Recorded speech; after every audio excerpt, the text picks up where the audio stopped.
നമസ്കാരം. ഇന്നിവിടെ സംസാരിക്കാൻ ഉദ്ദേശിക്കുന്നത് പാറ്റകളുടെ അഥവാ കൂറകളുടെ രാഷ്ട്രീയത്തെക്കുറിച്ചാണ്.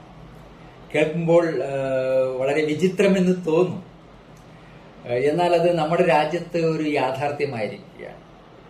കൂറകൾ എന്ന് പറയുമ്പോൾ കോക്രോച്ച് ജനതാ പാർട്ടി, അത് കൂറകളുടെ രാഷ്ട്രീയ പ്രസ്ഥാനം, പ്രധാനമായിട്ടും ജൻസി യുവാക്കളുടെ രാഷ്ട്രീയ പ്രസ്ഥാനമാണത്.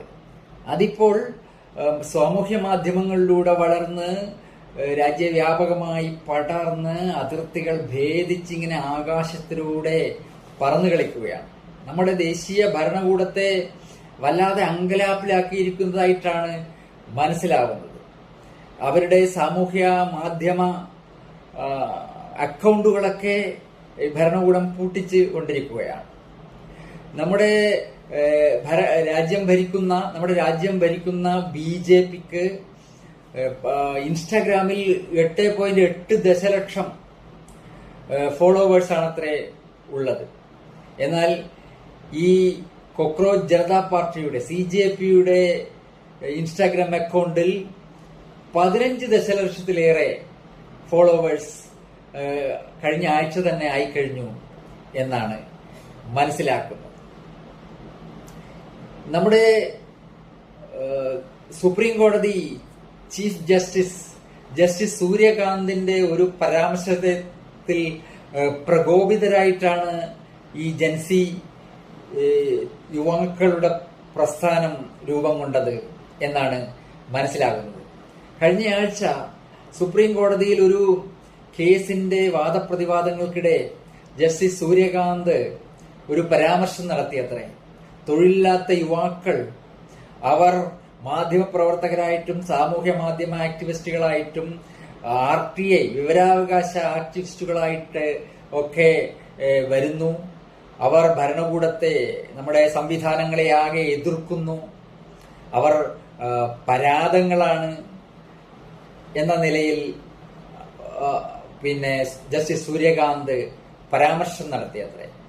അത് വലിയ രീതിയിൽ രാജ്യവ്യാപകമായി വിമർശനം ക്ഷണിച്ചു വരുത്തുകയുണ്ടായി. വിമർശനങ്ങൾ ഉയർന്നതിനെ തുടർന്ന് ജസ്റ്റിസ് സൂര്യകാന്ത് തന്നെ അതിനെക്കുറിച്ച് വിശദീകരണവുമായി രംഗത്ത് വരികയുണ്ടായി. താൻ അങ്ങനെ യുവാക്കളെ ആക്ഷേപിക്കാൻ ഉദ്ദേശിച്ചതല്ല. അഭിഭാഷക രംഗത്ത് വ്യാജ ഡിഗ്രിയുമായി വരുന്ന ആളുകൾ, യുവാക്കളുണ്ട് പലരും.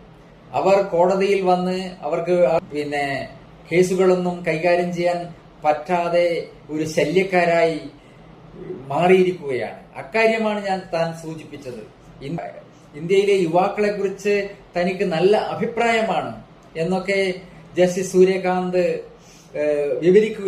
വിശദീകരിക്കുകയുണ്ടായി. പക്ഷെ അതിനകം തന്നെ ഈ കൂറകളുടെ രാഷ്ട്രീയ പ്രസ്ഥാനം ആരംഭിക്കുകയും വളർന്ന് പന്തലിക്കുകയും ചെയ്യുകയുണ്ടായി എന്നതാണ് വാസ്തവം. ചീഫ് ജസ്റ്റിസ് സൂര്യകാന്ത് തൊഴിലില്ലാത്ത യുവാക്കളെ കൂറകളോട് ഉപമിച്ച് ആക്ഷേപിച്ചു എന്ന വാർത്ത വന്നതോടെ വലിയ രീതിയിൽ വിമർശനം ഉയരുകയുണ്ടായി. ജൻസി യുവാക്കൾ ഈ രൂപകം ഏറ്റെടുക്കുകയുണ്ടായി. ഐ ആം കോക്രോച്ച് അല്ലെങ്കിൽ വി ആർ കോക്രോച്ചസ്, ഞങ്ങൾ കൂറകളാണ് എന്ന് പ്രഖ്യാപിച്ചുകൊണ്ട് അവർ സാമൂഹ്യ മാധ്യമങ്ങളിൽ രംഗത്ത് വന്നു. അത് വലിയ രീതിയിൽ ഏറ്റെടുക്കപ്പെട്ടു, രാജ്യവ്യാപകമായി ഏറ്റെടുക്കപ്പെട്ടു. ഇപ്പോൾ അമേരിക്കയിലെ ബോസ്റ്റൺ സർവകലാശാലയിൽ ഗവേഷണം നടത്തുന്ന മുമ്പത്തെ ആം ആദ്മി പാർട്ടിയുടെ ഓർഗനൈസിംഗ് സെക്രട്ടറി ആയിരുന്ന അഭിജിത്ത് ദീപ്കെ ആണ് ഈ പ്രതിഷേധങ്ങളെ ആകെ ഒരു പ്രസ്ഥാനത്തിന്റെ രൂപത്തിൽ ആക്കിയത്. അദ്ദേഹം കോക്രോച്ച് ജനതാ പാർട്ടി എന്ന പേരിൽ ഒരു വെബ്സൈറ്റ് ആരംഭിച്ചു. അതുപോലെ ട്വിറ്റർ, X പ്ലാറ്റ്ഫോമിലും ഇൻസ്റ്റാഗ്രാമിലും അക്കൗണ്ട് തുടങ്ങി.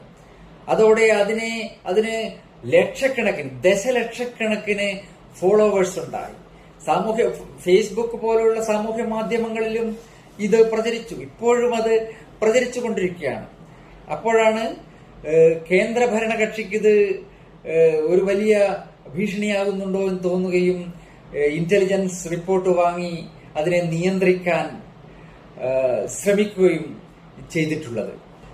കോക്രോച്ച് ജനതാ പാർട്ടി എന്ന ഈ ജൻസി പ്രതിഷേധ പ്രസ്ഥാനത്തിന്റെ വളർച്ചയിൽ ഭരണകക്ഷി പുലർത്തുന്ന അസഹിഷ്ണുതയും അങ്കലാപ്പും ആരെയും അത്ഭുതപ്പെടുത്തുന്നില്ല. കാരണം ഇന്നത്തെ ഭരണകൂടത്തിന് കീഴിൽ വളർന്നു വരുന്ന ചില പ്രവണതകളെയും അവരുടെ ചില തെറ്റായ നയങ്ങളെയും തന്നെയാണ് ഈ പ്രസ്ഥാനം ചോദ്യം ചെയ്യുന്നത്.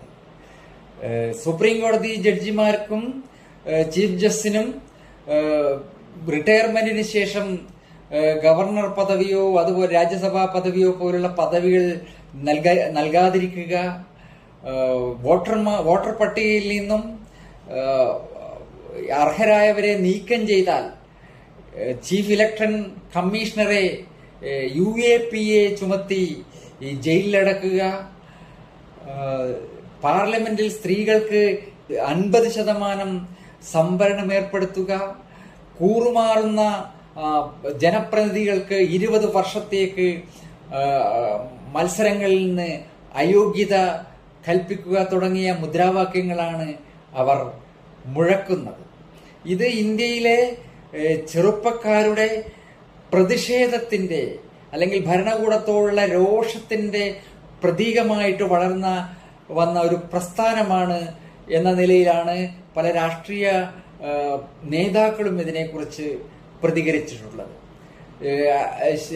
കോൺഗ്രസ് നേതാവ് ശശി തരൂർ ആ നിലയിൽ പരാമർശിച്ചപ്പോൾ അതിനെ വിമർശിച്ചുകൊണ്ട് കേന്ദ്രമന്ത്രി ജയശങ്കർ, അപ്പോൾ ഇന്ത്യയിൽ കോൺഗ്രസിന് പ്രസക്തി ഇല്ലെന്നാണോ ശശി തരൂർ ഉദ്ദേശിക്കുന്നത് എന്ന് ചോദിക്കുകയുണ്ടായി.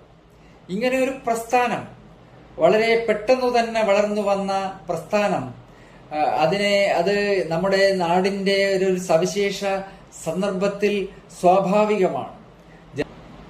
തീർച്ചയായും ഇന്ത്യയിലെ യാഥാർത്ഥ്യത്തെ പ്രതിഫലിപ്പിക്കുന്ന യുവാക്കളുടെ അസംതൃപ്തിയും ഭരണകൂടത്തോടുള്ള അവരുടെ രോഷവും പ്രതിഫലിപ്പിക്കുന്ന ഒരു പ്രസ്ഥാനം തന്നെയാണ് ഈ ജൻസി പ്രസ്ഥാനം, കോക്രോച്ച് ജനതാ പാർട്ടി.